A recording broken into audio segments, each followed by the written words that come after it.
This is chapter 9 of Stowaway. It's called Billy Bumpus. Carlito closed his eyes. He could jump in and swim the half mile to shore, but the water was cold and so rough he feared he would drown.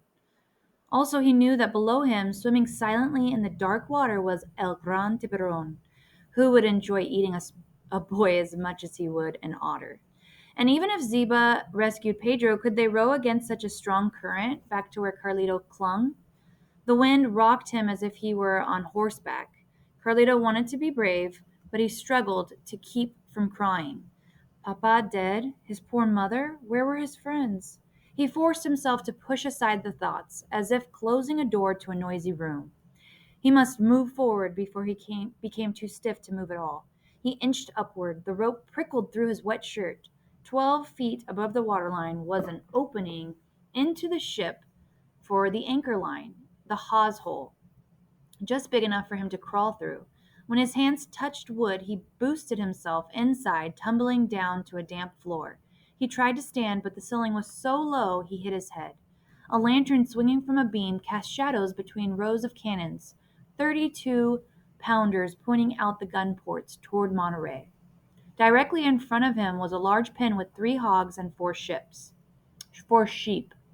Voices made Carlito crouch low, and when a man's shadow stretched toward him, he crawled into the hay. It was soggy and smelled bad. He was so exhausted, though, he managed to fall asleep. Several hours later, he woke to something pulling his hair.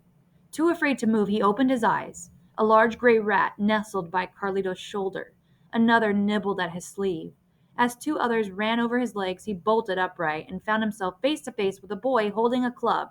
It was the one-eyed boy he'd seen on the beach. He had seen on the beach. They stared at each other. The boy's scar was shiny in the lamplight, and there were 2 gold hoops in his left ear. Next to him was a man holding a lantern over the pen. He was bald with a long black beard that had been split into 2 braids. "You a Spaniard?" the man asked in English. His name was Simon. Carlito nodded. He had learned some English from Yankee sailors who jumped ship in Monterey.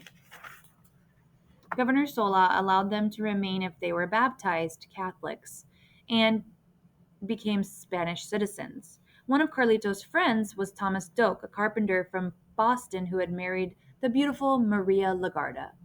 "My name is Carlito Jose Dominguez, and I am a servant of the king."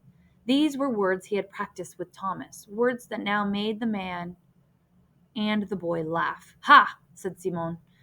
"You may well be Carlito so-and-so, but right now you are a stowaway aboard the Argentina. Captain Bouchard hates your king, and he thinks even less of stowaways. The last one he found had his lips sewn shut. Then he was dangled over the side until the sharks found him. So what do you think about that, laddie?"